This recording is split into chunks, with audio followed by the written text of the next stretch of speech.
Machiegni kendo, Nyatike en gweng' ma kuom kinde malach osebedo kod ng'ur mathoth mondo mi oyange kaka achiel kuom gwenge mongoro. En ang'o ma bende omiyo gidwaro ma? Chal nade Nyatike? Bende dhano puro? To en chenro mage ma Tend County ma Migori ntiere godo mar reso jopur ma Nyatike. Judith Omondi kod sigand miyo moro mosebedo ler ne mon mamoko. Ma en miyo mosemanyo yore mamoko mag keto kuon e mesa, yo mopogore kod mano mar pur. Kar kogwen, ng'wech mar ndara ochakore, wuoth ochomo ng'er Kadem, kaunti ma Migori. Eyo, chal mar yamo lokore mos, ranyisi mar oro chako nenore. Magi gin mine mane umondo kasa par kod achiel mar okinyi. Lai mar kubni ma owinjo pong kod pi pod lach. Aorani ma oyanga kaka kuja. Chal ne ok ber ahinya. Chal ka gima oduono pi odok piny. Kadem, kinde mathoth osebedo kod midhiero mar pi. E kinde ni ma oro kwako gwenge mathoth ye pachoka, ok wang'eyo ni jodak ma Kadem timo nade. Bende gin kod cham, bende giyudo yore mag chiemo. Ma dala benta keyo, mama ma osebedo ng'er ka kuom thuolo mar higni 20. E higni gite, benta koni ok osebedo ka oyudo cham manyalo miyo ket geno ne kuom pur ahinya. Miyo manyo yo machielo mar yuto. Bedo ni aka wapuro to tho, ana uso chak, poka nindo kich. Achiemo kama kwaida. Nikech auso chak, anyalo dhi kao mogo matin, ang'ino kuon na chiemo. Sani ji kelo na dhot ka, ano ka dhi manyo chak. Joma ung'eyo ni oko, joma ok dwar uso chak e lwetgi, kelo na chak ka. Kose kelo chak ka, tawa pimo, tandiko. Kilo kimbadi, kama. Kilo kimbadi, kama. Ma en tich ma benta chako okinyi mang'ich, kendo seng'iyo kode nikech ma e kar yuto mare. Chako chwako, kwe, opuoyo, kaito bang'e oloso go mora lenya, ma uso kodaka e pinje ma oko. Kori keto chak kwe, mang'ich dhi, tiole ko. Ka ise ole ko kiny, ipuoye.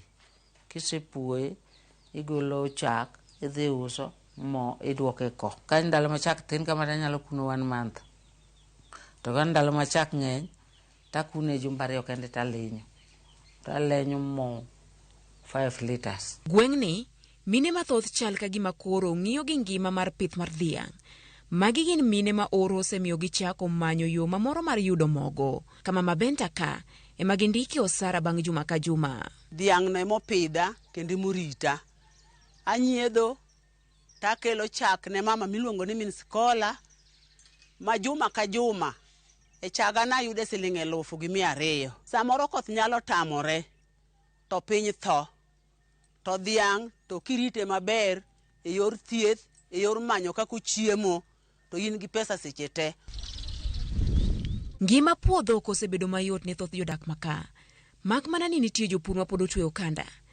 Pith mar nyanya kod bando pod nyalore e gweng'ni ma Kadem. Ma en achiel kuom puothe mag Daniel Ogeno, japur matiyo kod yor kuoyo pi, ma dho ngere dendo kaka irrigation, e puro kothe mopogore opogore. Ranyisi makende ni gweng'ni ma Nyatike ma bende osebed ko ochak kuom kinde malach ni otuo, nyalo nyayo cham. Penjo en ni bende jotelo oseikore mar jiwo jopiny mondo miyo ti kod yore mag kuoyo pi mondo mi gipidh cham. Waneno joturkana kaka sirkal ng'iyo, akia ni jotendgi mang'iyogi, to maka luo waka, joluo wagi, to kane.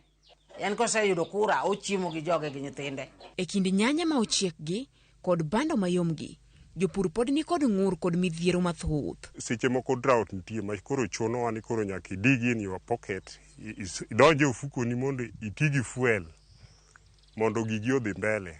Koro e yor irrigation. Kaka muneno ni, ma irrigation ma otimo gimineno kamani, onge koth kata chiel ma otimo gigi ma irrigation. Wayudo ka wan gi problem, line mag yedhe go fertilizer be ok wayudi, koro chuno ni waringo mael mabor waka nyaka Migori ka wanyalo yudo gigo.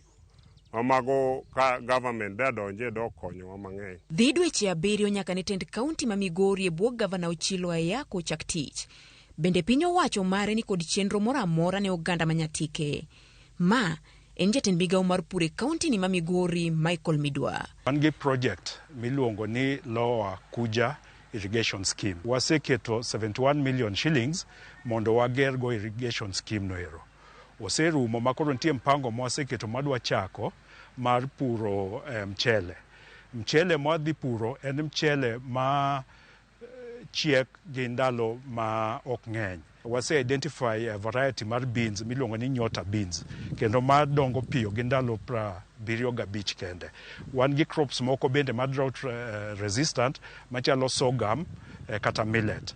Wasetimo program gi Kenya Breweries Limited mondo jopur madhi puro sorghum gidhi yudo market ka Kenya Breweries. Kopogore kod konyo jopur, bende piny owacho ma Migori ni kod chenro mar tieko chuth oro mathoth makwako gwenge ma Nyatike.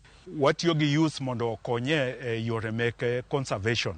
Gidhi pidho gik machalo yiende kod efforts moko madhi timo conservation along the river dams and along the dams and along the rivers. Koro mago interventions mwatimo. Chutho, adier en ni sirkal mar kaunti ok nyal timo gigi duto dichiel. Giduto gibiro mos. Penjo en ni in kaka jadak ma Nyatike, ere kaka ikawo kinde mari mar medo chiemo manyaki e gweng'ni? Koso pod warito sir mar chiemo kowuok kuom piny owacho? Ma penjo makoro dir ne jo Nyatike duto. Judith Omondi, Ramogi TV. Erokamano ahinya Judith Omondi kuom report machalo koda mano mabende kelo e giko mar weche